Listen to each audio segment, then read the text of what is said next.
अस्सलामुअलैकुम स्टूडेंट्स, उम्मीद करता हूँ आप तमाम लोग खैर खैरियत से होंगे और बहुत ज़्यादा बेहतरीन ज़िंदगी गुजार रहे होंगे। स्टूडेंट्स, आप लोगों को पता होगा कि हमारी लास्ट वीडियो से हमारी पाकिस्तान नेवी सेलर्स की टेस्ट प्रिपरेशन चल रही है। आज की इस वीडियो में हम दोबारा से पाकिस्तान नेवी सेलर्स की टेस्ट प्रिपरेशन करेंगे। इसमें बहुत से अहम तरीन सवालात देखेंगे, बहुत से आम तरीन क्वेश्चंस को समझेंगे। तो बिना टाइम वेस्ट के वीडियो को जल्दी से स्टार्ट करते हैं ताकि आपकी सारी कन्फ्यूजन्स क्लियर हो सकें। अच्छा जी, तो फर्स्ट क्वेश्चन देख लेते हैं स्टूडेंट्स। हम यहाँ पर हमारा जो फर्स्ट क्वेश्चन है वो है the acceleration due to gravity on the surface of earth is approximately. अच्छा जी, एक्सीलरेशन ग्रेविटी की वैल्यू बेसिकली हमें बतानी है कि कितनी है सरफेस ऑफ अर्थ पर, यानी कि ज़मीन पर कितनी ग्रेविटी मौजूद है हमारे पास। तो यहाँ ऑप्शन दिए गए हैं पर है 9.8 मीटर पर सेकंड स्क्वायर, 8.9 मीटर पर सेकंड स्क्वायर, 10.8 मीटर पर सेकंड स्क्वायर, 9.0 मीटर पर सेकंड स्क्वायर। तो यहाँ ऑप्शन नंबर ए जो है वो हमारा बिल्कुल करेक्ट आंसर होगा, जो कि है 9.8 मीटर पर सेकंड स्क्वायर। ठीक है, नेक्स्ट क्वेश्चन देख लेते हैं जल्दी से। नेक्स्ट क्वेश्चन है when a body moves in a circular path its velocity. अच्छा जी, एक बॉडी है जो कि सर्कुलर पाथ में मूव कर रही है। ठीक है, ये हमारे पास एक वेलोसिटी आ गई, ये कहाँ घूम रही है, सर्कुलर डायरेक्शन में घूम रही है। अब जो है हमें बताना है कि इसकी जो वेलोसिटी है, ये सर्कुलर बॉडी जो है, ये जो एरो बनाए ये समझ लें बॉडी ये घूम रही है ना सर्कुलर पाथ में, तो इसकी वेलोसिटी कितनी होगी। वेलोसिटी क्या चेंज होगी, सेम रहेगी, क्या मैग्नीट्यूड चेंज होगा या ज़ीरो रह जाएगी वेलोसिटी। वेलोसिटी देखें, इसकी जो है ना वेलोसिटी डिपेंड करती है इसकी डायरेक्शन पे, और इसकी जो डायरेक्शन है ना वो चेंज हो रही है, क्योंकि पहले ये नीचे से इधर आ रही है, फिर इधर जा रही है, फिर इधर जा रही है, तो इसकी डायरेक्शन चेंज हो रही है, तो इसकी वेलोसिटी भी फिर चेंज होगी। ठीक है, तो वेलोसिटी कब चेंज होगी, जब डायरेक्शन चेंज होगी। तो यहाँ पर ऑप्शन नंबर बी करेक्ट है, changes direction only.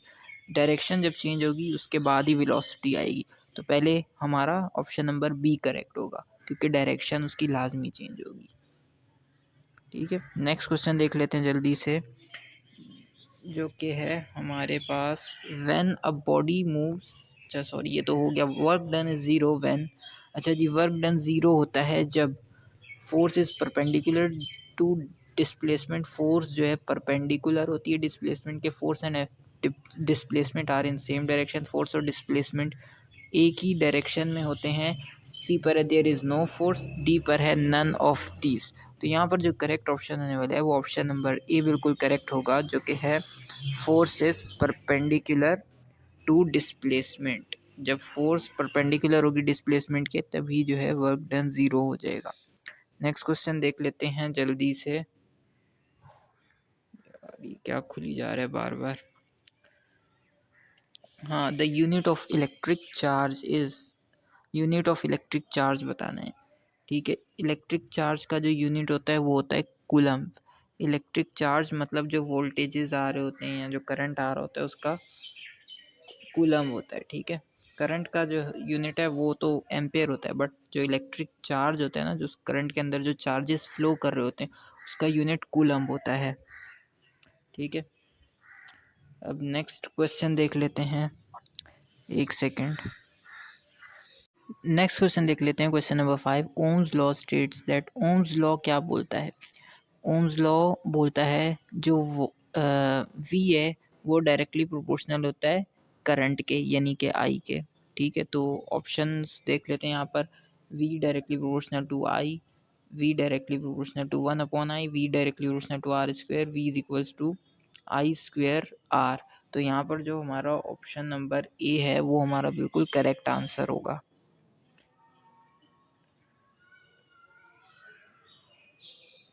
Next question देखते हैं जल्दी से। A ball thrown upward comes to the ground due to dash. अच्छा जी, एक बॉल है जो कि ऊपर फेंकी हमने और वो वापस नीचे तो आएगी, अब वो किस वजह से नीचे आ रही है। मैग्नेटिक फोर्स है, कोई मैग्नेट लगा हुआ है ज़मीन में, सेंट्रीपिटल फोर्स है, ग्रेविटेशनल फोर्स है, या फिर फ्रिक्शन है। तो यहाँ जो करेक्ट ऑप्शन होने वाला है वो हमारा ऑप्शन नंबर सी बिल्कुल करेक्ट होगा, जो कि है ग्रेविटेशनल फोर्स। ग्रेविटेशनल फोर्स की वजह से जो है वो बॉल ज़मीन पर ज़रूर आएगी। ठीक है, उसके बाद नेक्स्ट क्वेश्चन देख लेते हैं 7। The focal length of convex lens is always, अच्छा जी, जो फोकल लेंथ होती है किसी भी कॉन्वेक्स लेंस की वो हमेशा क्या होती है, पॉजिटिव, ठीक है। तो यहाँ पर ऑप्शन बी बिल्कुल करेक्ट होगा हमारा, जो कि है पॉजिटिव। अच्छा जी, उसके बाद हम देख लेते हैं question number 8, the efficiency of an ideal machine is, एक आइडियल मशीन कोई भी मशीन हो उसकी जो एफिशिएंसी है वो कितनी होती है। भाई देखो, मशीन जो है ना, जो भी वर्क करती है वो डिपेंड करता है उसको प्रोग्राम कैसे किया जा रहा है, उसको चलाया कैसे जा रहा है। अगर हम चला रहे हैं बिल्कुल ठीक से, उसको प्रोग्राम ठीक दे रहे हैं, तो वो अपना 100% जो है एफिशिएंट होगी, 100% वो हमें अच्छी चीज़ रेडी करके देगी, हम अच्छा काम करके देगी, ठीक है। तो आइडियल मशीन की जो एफिशिएंसी होती है वो 100% होती है, ठीक है। यहाँ पर ऑप्शन नंबर डी बिल्कुल करेक्ट होने वाला है। नेक्स्ट क्वेश्चन देख लेते हैं हम, दी स्पीड ऑफ साउंड इंक्रीजेस, अच्छा जी, स्पीड ऑफ साउंड बढ़ जाता है, कब बढ़ता है, जब टेम्परेचर कम किया जाए, टेम्परेचर बढ़ाया जाए, मीडियम बिकम्स लेस डेंस, यानी कि जब मीडियम है वो उसकी डेंसिटी कम हो जाए, या एयर प्रेशर डिक्रीज, जो हवा का प्रेशर है वो कम हो जाए। तो यहाँ जो करेक्ट ऑप्शन होने वाला है वो हमारा ऑप्शन नंबर बी बिल्कुल करेक्ट होगा, टेम्परेचर इंक्रीजेस। जब टेम्परेचर बढ़ाते हैं तो स्पीड ऑफ साउंड जो है बढ़ जाती है, ठीक है। यहाँ ऑप्शन नंबर बी हमारा करेक्ट आंसर होगा। नेक्स्ट क्वेश्चन देख लेते हैं हम जल्दी से, जो कि है 10, the energy stored in stretched spring is called, वो एनर्जी जो कि स्ट्रेच्ड स्प्रिंग में होती है। अब स्प्रिंग है एक, स्प्रिंग की शेप किस तरह से होती है, ये रहा हमारे पास स्प्रिंग, ठीक है। अब इसको हमने स्ट्रेच्ड कर दिया, तो यानी कि इसको खींचा तो ये कुछ यूं हो जाएगा, ठीक है। तो इसको खींचने के बाद, अब जब खींचने में जो जान लगी है, जो एनर्जी लगी है, वो स्टोर कहाँ पर हुई है, वो उस एनर्जी, जो भी एनर्जी स्टोर होती है स्प्रिंग में ही स्टोर होती है। जब इसको हम खींच के छोड़ देते हैं तो वापस से अपनी पोजीशन में आ जाता है। तो वो जो एनर्जी स्टोर हुई है उस एनर्जी को बोलते क्या है, वो जो स्ट्रेच करने पर जो एनर्जी स्प्रिंग में स्टोर होती है वो कौन सी एनर्जी होती है, तो वो पोटेंशियल एनर्जी होती है। ऑप्शन नंबर बी हमारा यहाँ पे करेक्ट आंसर होगा। नेक्स्ट क्वेश्चन देख लेते हैं हम। अच्छा, नेक्स्ट अब हमारे मैथमेटिक्स के कुछ क्वेश्चंस स्टार्ट हो रहे हैं, ये देखते हैं। फर्स्ट क्वेश्चन है, if x minus two is equals to X plus three, नहीं sorry, x minus two multiply X plus three is equals to zero, ठीक है। अब इसके रूट्स बताने हैं, यानी कि बहुत इजी क्वेश्चन है हमारे पास। ये हमारे पास दो इक्वेशन दी हुई हैं, ठीक है। x minus two multiply X plus three बराबर है ज़ीरो के, ठीक है, ज़ीरो के बराबर है। अब ये दो इक्वेशन बना लेते हैं, इसको हम ब्रेक कर लेते हैं। x माइनस टू को ज़ीरो के बराबर रख लेते हैं, और x प्लस थ्री को भी ज़ीरो के बराबर रख लेते हैं। तो ये जो x है ये इधर ही रहेगा, जो माइनस टू है वो इज इक्वल्स टू के लेफ़्ट पे जाके टू हो जाएगा, और ये वाला जो x है ये प्लस थ्री जो है इधर ही रहेगा, और सॉरी x इधर ही रहेगा, और जो प्लस थ्री है वो माइनस थ्री में हो जाएगा। तो क्या आंसर आएगा हमारे पास, s is equals to two minus three, यानी कि ऑप्शन नंबर ए हमारा करेक्ट होगा। नेक्स्ट क्वेश्चन देख लेते हैं हम। अच्छा, the value of two cube plus multiply by two square is equals to, अच्छा जी, वैल्यू बतानी है हमें इसकी, ठीक है। मल्टीप्लाई टू, अब जब भी ये बेसिस है ना, बेस क्या होती है, ये चीज़, ये टू जो है, जो बड़ा टू है जो हमारे पास कांस्टेंट है, ये हमारे पास क्या होगा, ये बेस होगा, ठीक है। तो अब ये जब बेसिस सेम है, दोनों बेस सेम है और मल्टीप्लाई हो रहा है, तो इसकी जो पावर होगी ना ये प्लस हो जाती है, ठीक है। थ्री प्लस टू, ये पावर प्लस हो जाती है, तो पावर प्लस होगी, थ्री प्लस टू फाइव हमारा आंसर आएगा। तो टू की पावर कितनी रह जाएगी यहाँ पे, five, two five, option number A हमारा करेक्ट होगा, ठीक है। नेक्स्ट क्वेश्चन देख लेते हैं हम। अच्छा जी, नेक्स्ट क्वेश्चन है, if sine theta is equals to three upon five then cos theta is equals to, sine theta की वैल्यू दी हुई three upon five, cos theta की वैल्यू हमें पता करनी है। तो इसके लिए एक फार्मूला यूज़ करेंगे हम, जो कि है हमारे पास, ये रहा, sine theta sine square theta plus cos square theta is equals to 1। ठीक है, साइन थीटा की वैल्यू कितनी है 3/5। अब फॉर्मूले में स्क्वेयर भी दिया हुआ है तो स्क्वेयर लगा लेंगे, प्लस कॉस स्क्वेयर थीटा जो है हमारे पास ये कहाँ चल जाएगा, इज इक्वल्स टू के उस तरफ चले जाएगा। ठीक है, और ये +1 जो इधर है ये इधर आ गया -1, और ये कॉस स्क्वेयर थीटा इधर ही रहा। ठीक है, कॉस स्क्वेयर थीटा अपनी जगह पे रहेगा प्लस में, बाकी ये कितना हो जाएगा 9/25। ठीक है, 3 का स्क्वेयर 9, 5 का स्क्वेयर और ये -1। ठीक है, is equals to cos square theta. अब इसका एलसीएम ले लेंगे हम। अच्छा, इधर जगह नहीं है तो मैं इधर लाइन लगा के इधर कर रहा हूँ। ठीक है ना, ये 25 सॉरी, अच्छा जी, क्या बना था हमारे पास फॉर्मूला, आपको समझ आ गया था ना, 9/25 -1 था, तो ये क्या हो जाएगा 25 इधर आ गया, ये हमारे पास 9 इधर आ गया, -25 ये इधर चल जाएगा, 25 1 25। ठीक है, तो 25 में से 9 माइनस करेंगे तो 16 हो जाएगा, और 25 नीचे आ जाएगा। अब 16 को जब डिवाइड करेंगे तो 4 4 16, 4 5 5 25, तो हमारा 4/5 जो है करेक्ट आंसर होगा, जो कि ऑप्शन नंबर ए पर है। उम्मीद करता हूँ समझ आया होगा क्वेश्चन। नेक्स्ट क्वेश्चन की तरफ चलते हैं हम। Discriminant of a quadratic equation ax² + bx + c = 0। अच्छा जी, क्वाड्रेटिक इक्वेशन जो होती है ना, इसको निकालने के लिए एक फार्मूला होता है, जो फार्मूला होता है वो मैं यहाँ पर लिख देता हूँ। ठीक है, ये प्लस माइनस का b√b² माइनस ये स्क्वायर है -4ac/2ac, इस तरह का फार्मूला होता है ये। ठीक है, अब जो है ना, इन्होंने डिस्क्रिमिनेंट पूछा है क्वाड्रेटिक इक्वेशन का। जो डिस्क्रिमिनेंट वो चीज़ होती है जो रूट के अंदर हो। रूट के अंदर क्या है, b² -4ac, तो यही पूछा था इन्होंने, तो हमारा ऑप्शन नंबर बी हमारा यहाँ पे करेक्ट होगा। नेक्स्ट क्वेश्चन देख लेते हैं। Area of triangle is given by, अच्छा एक ट्राइंगल है, इसका एरिया निकालना है, ये ट्राइंगल है। ठीक है, इसका जो अंदर का जो एरिया है निकालने के लिए फॉर्मूला बताना है, तो वो होता है 1/2 मल्टीप्लाई बेस मल्टीप्लाई हाइट। तो यहाँ पर कहाँ पर है, ऑप्शन नंबर ए पर है, बिल्कुल करेक्ट आंसर। नेक्स्ट क्वेश्चन देख लेते हैं हम। The mid point of line joining, mid point बताने एक लाइन जो कि ज्वाइन हो रही है 2 4 एंड 6 8, इसके लिए एक फार्मूला यूज़ होगा हमारे पास। वो फार्मूला होगा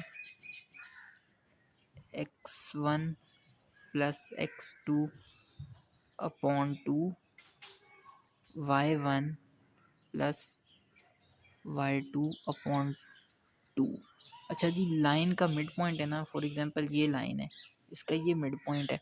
अब मिड पॉइंट वह भी निकलता है जब जो भी वैल्यू है उसको हम आधा कर दें, तो लाइन को हाफ करने का मतलब मिड पॉइंट होता है, तो इसलिए इसको हम 2 से डिवाइड कर रहे हैं। ठीक है, तो x1 + x2/2, x1 की वैल्यू क्या है यहाँ पर 2 है, प्लस x2 की वैल्यू 6 है, डिवाइड कर देंगे 2 से। ठीक है, y1 की वैल्यू 4 है, प्लस y2 की वैल्यू 8 है, डिवाइड कर देंगे 2 से। तो अच्छा, साइड पे लिख रहा हूँ मैं थोड़ा सा, यहाँ पर 6 + 2 12/2, वाइल 4 + 8 कितना हुआ, 4 + 8 हमारा कितना होता है, 6 + 2 सॉरी 8 होता है, गलत लिख दिया मैंने। 6 + 2 8/2, हाँ 6 + 2 8/2, और 8 + 4 था वो होता है 12/2। तो ये क्या हो जाएगा, 2 1 2, 2 4 8। ठीक है, 2 1 2, 2 3 कितना होता है, 2 6 12 सॉरी, 2 6 12। तो हमारा जो करेक्ट आंसर होगा वो होगा 4 एंड 6, 4 एंड 6 हमारा करेक्ट आंसर होगा, जो कि यहाँ हमारे पास कौन से ऑप्शन पर है, एक सेकेंड, ऑप्शन नंबर बी पर है 4 एंड 6। उम्मीद करता हूँ समझ आ रहा होगा। नेक्स्ट क्वेश्चन देख लेते हैं। log 10 और ये 10, ठीक है। अब ये जो हमें बताना है कि log 10 और 10 की वैल्यू कितनी होती है। अब जो log 10 है ये बेसिकली इसको हम एक 10 बोल रहे हैं और ये बड़ा 10 इसके साथ है, ठीक है। तो ये 10 जो है log जो छोटा वाला 10 है उसको कितनी बार मल्टीप्लाई करते हैं कि दोबारा से बड़ा वाला 10 बन जाए, तो 1 बार। ये शॉर्टकट ट्रिक है, वैसे इसका मेथड लंबा होता है थोड़ा सा, ये शॉर्टकट ट्रिक बता रहा हूँ। 10 को कितनी बार मल्टीप्लाई करते हैं कि 10 आ जाए 1 टाइम्स, ठीक है। तो 1 हमारा करेक्ट आंसर होगा यहाँ पे। नेक्स्ट क्वेश्चन देख लेते हैं। इफ़ 10a, वैल्यू क्या दी हुई है, 10a बराबर है 1 के। अब हमें बताना है a की वैल्यू कितनी होगी। a इधर ही रहेगा, 10 उधर चले जाएगा तो इन्वर्स हो जाएगा। Inverse 10 inverse 1। अब 10 इन्वर्स का 1 का आंसर आप लोग हमें खुद बताएंगे, जो कि है कैलकुलेटर्स में कैलकुलेट करेंगे, इन्वर्स लगाएंगे 10 का और 1 लिख के हमें इसका आंसर आप लोगों ने खुद बताना है। क्वेश्चन नंबर 8 मैथ्स का, ठीक है। तो ये लाजमी आप लोग कमेंट में बताइएगा। अब चलते हैं नेक्स्ट क्वेश्चन की तरफ। The sum of interiors of pentagon, pentagon के जो एंगल हैं अंदर के, उनको अगर प्लस करें तो क्या आंसर बनता है। तो पेंटागन होता है हमारे पास कुछ इस शेप का, मैं आपको दिखाता हूँ। हाँ ये, सॉरी, ये ठीक है, ये एक इसका कोना हो गया, ये दूसरा, ये तीसरा, ये चौथा और ये पांचवा। अब इसके अंदर के जो एंगल्स होते हैं, थीटा के नाम से शो कर देता हूँ, तो वो कितने होते हैं, उनको जब हम प्लस करें तो पेंटागन के एंगल्स कितने होते हैं, 5 होते हैं ना। तो इसके पाँचों को जब हम प्लस करें तो क्या आंसर बनता है वो बताना है। तो 540 बनता है, जो कि ऑप्शन नंबर बी पर है। बिल्कुल करेक्ट आंसर 540। नेक्स्ट क्वेश्चन देख लेते हैं जल्दी से। दी डिस्टेंस बिटवीन पॉइंट्स 3, 4 एंड 7, 1। अच्छा जी, यहाँ पर जो हमारा देखें डिस्टेंस बताना है इन दोनों के दरमियान, ये पॉइंट्स हैं एक लाइन के, इसका डिस्टेंस बताना है। तो हमारे पास जो फॉर्मूला है वो होगा ये, ठीक है। ये पूरा रूट आ गया। उसके बाद क्या है अंदर, x2 माइनस x1 का square plus y2 minus y1 का होल स्क्वायर, ठीक है। अब ये हम इसके अंदर x2 की वैल्यू क्या आएगी हमारे पास, देख लेते हैं, ठीक है। ये रूट आ गया हमारे पास। रूट के अंदर x2 की वैल्यू कितनी है हमारे पास, 7 है, माइनस x1 की वैल्यू कितनी है, 3 है, इसका स्क्वायर प्लस y2 की वैल्यू कितनी है, 1 माइनस 4 का स्क्वायर आ गया, ठीक है।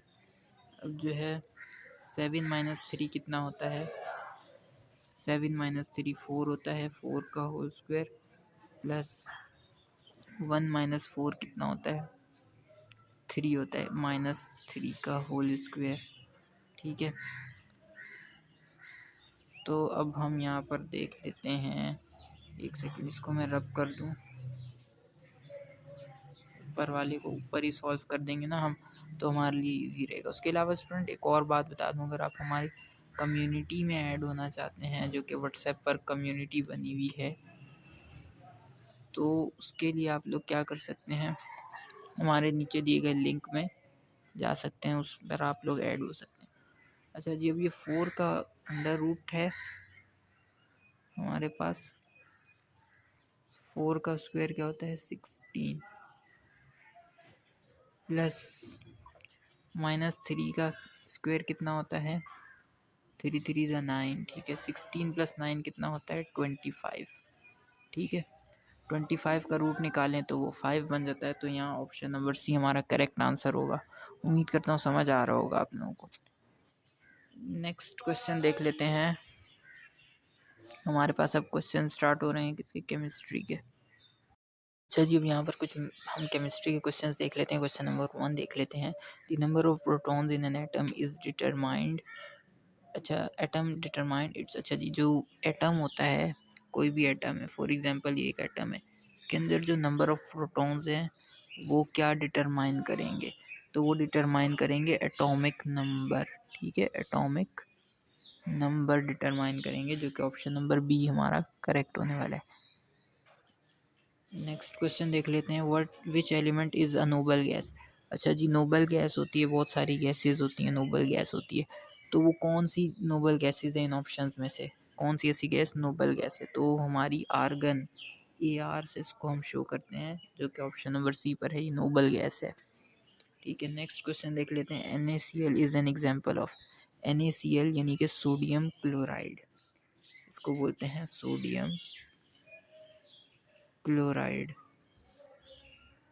ठीक है, तो इस सोडियम क्लोराइड जो है NaCl, ये क्या है, ये आयोनिक कंपाउंड है। क्यों कंपाउंड क्यों है, क्योंकि इसके अंदर दो एलिमेंट आ रहे हैं, एक सोडियम एक क्लोरीन। ठीक है, ये आयोनिक कंपाउंड क्यों है, क्योंकि Na जो है हमेशा पॉजिटिव होता है और Cl हमेशा नेगेटिव होता है। ठीक है, तो इसलिए ये आयंस में ब्रेक हुआ होता है, इसलिए आयोनिक कंपाउंड है, आयंस में आराम से ब्रेक हो सकता है। ठीक है, इसलिए आयोनिक कंपाउंड है। नेक्स्ट क्वेश्चन देख लेते हैं। Atomic number of carbon is, क्या होता है, एटॉमिक नंबर होता है कार्बन का 6। ठीक है, ऑप्शन नंबर ए करेक्ट है। नेक्स्ट क्वेश्चन देख लेते हैं। इन chemical reaction mass is neither created, वो ऐसा रिएक्शन जिसमें जो मास है वो ना बनाया जाता है ना ही ख़त्म किया जाता है, वो कौन सा लॉ, ये कौन सा लॉ बोलता है कि किसी भी केमिकल रिएक्शन में ना मास बनता है ना ख़त्म होता है, वो law of conservation of mass बोलता है, जो कि ऑप्शन नंबर बी पर है। नेक्स्ट क्वेश्चन देख लेते हैं। The process of coating metal with zinc to prevent rusting. अच्छा जी, किसी भी मेटल के ऊपर जिंक की कोटिंग करें, कोट लगा रहे हैं, यानी कि जिंक दोबारा चढ़ा रहे हैं रस्टिंग से बचने के लिए। रस्टिंग मतलब जंग लग, ताकि जिंक इसलिए चढ़ा रहे हैं ताकि उस पर जंग ना लगे, तो इस प्रोसेस को क्या बोलते हैं, ऑप्शन नंबर बी करेक्ट होगा, जो कि है गैल्वेनाइजेशन। गैल्वेनाइजेशन ऐसा प्रोसेस होता है जिसके अंदर जिंक से मेटल पर कोटिंग की जाती है ताकि उसके ऊपर रस्टिंग ना हो। नेक्स्ट क्वेश्चन देख लेते हैं। The valency of oxygen is 2। Oxygen की वैलेंसी कितनी होती है, 2 होती है। ठीक है, नेक्स्ट क्वेश्चन देख लेते हैं। Molecular formula of methane. Methane जो है गैस होती है जो कि हमारे चूल्हों में आ रही होती है, ये इसका केमिकल फार्मूला क्या होता है, CH4, यानी कि एक कार्बन और इसके 4 हाइड्रोजन है इसमें। ठीक है, 1 2 ये 3 और ये 4, CH4 बन जाता है, क्योंकि इसमें एक कार्बन है और 4 कितने हाइड्रोजन है। ठीक है, ऑप्शन सी यहाँ करेक्ट है। नेक्स्ट क्वेश्चन देख लेते हैं। Which of the following is a liquid metal. इनमें से कौन सा मेटल है जो कि लिक्विड मेटल है, वो है मरकरी। ठीक है, मरकरी एक लिक्विड मेटल है। नेक्स्ट क्वेश्चन देख लेते हैं। The element that supports burning is, अच्छा जी, वो एलिमेंट जो कि बर्निंग को सपोर्ट करते हैं, यानी कि ऐसी गैस होती है जो कि जल जलने में बहुत ज़्यादा हेल्प देती है, वो कौन सी गैस होती है, तो वो हमारे पास जो करेक्ट आंसर है, हमारे पास ऑक्सीजन होगी। ठीक है, option number C. Next question, अच्छा कुछ इंग्लिश के क्वेश्चन हैं। Choose the correct passive voice. अच्छा जी, करेक्ट पैसिव वॉइस, ये एक्टिव वॉइस दिया हुआ है। He wrote a letter, a letter is written by him, a letter wrote by him, a letter is written by him, a letter was written by him, he has written a letter। तो यहाँ option number B correct होगा, a letter is written by him। क्यों, क्योंकि ये जो है active passive में क्या होता है, ये जो सब्जेक्ट होता है ये हमारा इधर आ जाता है शुरू में, और जो ये जो ऑब्जेक्ट होता है ये हमारा आखिर में चला जाता है, और ये जब आखिर में जाएगा तो हिम बन जाएगा, और ये जो है रोट जो है इसकी थर्ड फॉर्म लग जाती है, रिटन। ठीक है, तो और उसके बाद बाय भी लग जाता है। ठीक है, तो सारी चीज़ें कंप्लीट करने के बाद a letter is written by him correct answer होगा।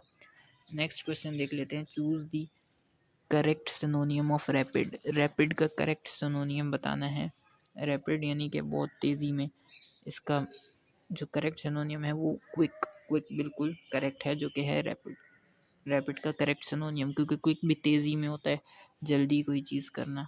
ठीक है, तो क्विक हमारा करेक्ट सिनोनियम है। नेक्स्ट क्वेश्चन देखते हैं, choose the correct indirect form of from direct. अच्छा जी, ये ही सैड आई एम टायर्ड। अब इसके नरेट करना है इसको हमने, यानी कि इनडायरेक्ट फॉर्म बतानी है इसकी। डायरेक्टली एक बंदा बोल रहा है ही सैड कि आई एम टायर्ड। अब ये जो इसकी करेक्ट फॉर्म होगी, he said that he was tired, जो है हमारा बिल्कुल करेक्ट आंसर होगा। He said he was tired. इसके अंदर क्या होता है, ये जो ही है ना, ये आई की जगह ही में बदल जाएगा, ठीक है। और एम है जो प्रेजेंट होता है वो पास्ट में बदल जाता है, ठीक है। अब यहाँ पे प्रेजेंट कंटिन्यूस था तो ये हमने पास्ट कंटिन्यूस कर दिया, तो क्या बन गया, he said that he was tired. Option number A हमारा करेक्ट होगा। नेक्स्ट देख लेते हैं, identify the correct spelling. Achievement की हमें करेक्ट स्पेलिंग बतानी है, तो यहाँ पर जो हमारा करेक्ट आंसर होने वाला है वो हमारा ऑप्शन नंबर बी होगा, ACHIVEEMENT, अचीवमेंट, ठीक है। नेक्स्ट क्वेश्चन देख लेते हैं जल्दी से हमारा, fill in the blanks. Fill in the blank, neither Ali nor Ahmad dash present. इसमें करेक्ट हेल्पिंग वर्ब हमें पुट करना है, तो हमारे ऑप्शंस देख लेते हैं, आर, इज़, वर, बी। तो यहाँ जो ऑप्शन बी है वो हमारा बिल्कुल करेक्ट होगा, जो कि है is. Neither Ali nor Ahmad is present, ना अली ना अहमद प्रेजेंट हैं। चलिए जी, नेक्स्ट क्वेश्चन देख लेते हैं, choose the correct proposition. He is fond dash music. अच्छा, वो म्यूज़िक उसको पसंद है, ठीक है। तो फॉन्ड ऑफ म्यूज़िक जो है हमारा ओ एफ वाला जो ऑप्शन है ऑफ, वो बिल्कुल करेक्ट होगा, जो कि ऑप्शन नंबर बी है। नेक्स्ट देख लेते हैं, antonym of ancient is. Ancient यानी कि किसी भी पुरानी चीज़ को बोलते हैं, कदीम चीज़ को बोलते हैं। तो एंशियंट का उलट बताना है हमें, तो वो होगा मॉडर्न। मॉडर्न किसी भी जदीद चीज़ को बोलते हैं जो नहीं होती है, ठीक है। तो ऑप्शन ए हमारा करेक्ट है। नेक्स्ट क्वेश्चन देख लेते हैं, complete the sentence, he has been working here dash 2015। अच्छा जी, सेंटेंस कंप्लीट करना है, he has been working here. Since जो है वो हमारा, सिंस या फॉर में से ही कोई आंसर होता है, लेकिन यहाँ पर सिंस है, ठीक है। तो यहाँ पर ऑप्शन नंबर ए जो है वो हमारा बिल्कुल करेक्ट आंसर होगा, since. He has been working here since 2015। Next question देख लेते हैं, if it rains we dash stay home. अच्छा, इसके अंदर हमें करेक्ट हेल्पिंग वर्ब पुट करना है। अगर बारिश हुई, पुट करना है यहाँ पे ना हेल्पिंग वर्ब, अगर बारिश हुई तो हम यहीं घर पर ही रुकेंगे, ठीक है। तो रुकेंगे आ रहा है, यानी कि फ्यूचर की प्रिडिक्शन है, अगर बारिश हुई तो हम यहीं घर पर रुकेंगे, तो विल यहाँ पर आएगा। फ्यूचर में हमेशा विल लगता है, तो ऑप्शन ए जो है वो हमारा बिल्कुल करेक्ट आंसर होगा। नेक्स्ट क्वेश्चन देख लेते हैं, करेक्ट द सेंटेंस।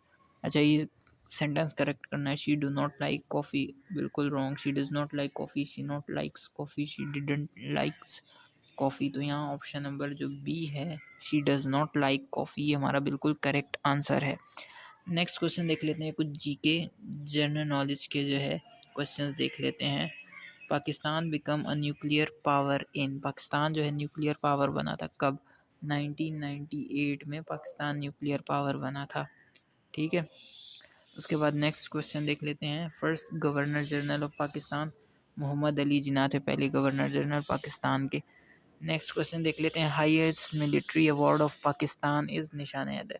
सबसे जो अच्छा, जो हाईएस्ट मिलिट्री अवार्ड जो होता है वो किसको मिलता है, कौन सा होता है, निशान हैदर सबसे अच्छा वाला, सबसे वैल्यूएबल अवार्ड है पाकिस्तान मिलिट्री का। तो ऑप्शन नंबर ए यहाँ पे करेक्ट होगा। नेक्स्ट देख लेते हैं, the largest dam in Pakistan, Tarbela. Tarbela dam Pakistan का सबसे बड़ा डैम है, तो बी ऑप्शन करेक्ट होगा। नेक्स्ट देख लेते हैं, which mountain range is located in north of Pakistan. North of Pakistan में कौन सा माउंटेन रेंज है, कौन सी पहाड़ी सिलसिला मौजूद है, तो वो ऑप्शन नंबर बी है, जो कि है कराकरम, ठीक है। कराकरम ऑप्शन नंबर बी पे हमारा बिल्कुल करेक्ट आंसर होगा। नेक्स्ट देख लेते हैं, constitution of Pakistan was enforced in. जो कॉन्स्टिट्यूशन चल रहा है पाकिस्तान में वो कौन सा कॉन्स्टिट्यूशन है, तो वो 1973 का कॉन्स्टिट्यूशन है। नेक्स्ट देख लेते हैं, नेशनल पोइट ऑफ पाकिस्तान, अल्लामा इकबाल, ठीक है। अल्लामा इकबाल पाकिस्तान के कौमी पोइट हैं, कौमी शायर हैं, ठीक है। और मज़े की बात ये कि आज हम वीडियो अपलोड करें, आज 9 नवंबर है। 9 नवंबर को क्या हुआ था आप लोगों को पता होगा, ठीक है। तो ये भी एक क्वेश्चन बन सकता है। 9 नवंबर का भी फ़िलहाल मैंने ऐड नहीं करा, लेकिन 9 नवंबर इकबाल डे मनाया जाता है, जो कि अल्लामा इकबाल पैदा हुए थे, ठीक है। तो नेक्स्ट क्वेश्चन देख लेते हैं हम। The first prime minister of Pakistan was, Pakistan के जो पहले प्राइम मिनिस्टर थे वो कौन थे? तो ऑप्शन दिए गए हैं लियाकत अली खान, ख्वाजा नज़ीमुद्दीन, मोहम्मद अली बोगरा, अयूब खान। तो ऑप्शन ए बिल्कुल करेक्ट है, जो कि लियाकत अली खान पाकिस्तान के पहले प्राइम मिनिस्टर थे। नेक्स्ट क्वेश्चन देख लेते हैं। Which sea lies to the south of Pakistan, south of Pakistan में कौन सा समंदर पाया जाता है? तो साउथ में अरेबियन सी पाया जाता है। नेक्स्ट देख लेते हैं। The national animal of Pakistan is, Pakistan का जो नेशनल एनिमल है यानी कि कौमी जानवर है वो कौन सा है? मारखोर। ठीक है, कौमी जानवर मारखोर है। ठीक है, उम्मीद करता हूँ स्टूडेंट आप लोगों को वीडियो अच्छे से समझ आ गई होगी, सारे क्वेश्चन अच्छे से समझ आ गए होंगे। अगर वीडियोस हमारी पसंद आ रही हैं तो ज़रूर से लाइक करें, अपने फ्रेंड्स के साथ शेयर करें, और हमारे चैनल पर न्यू हैं तो सब्सक्राइब लाजमी से करें। Thank you very much for watching this video till the end अल्लाह हाफिज़।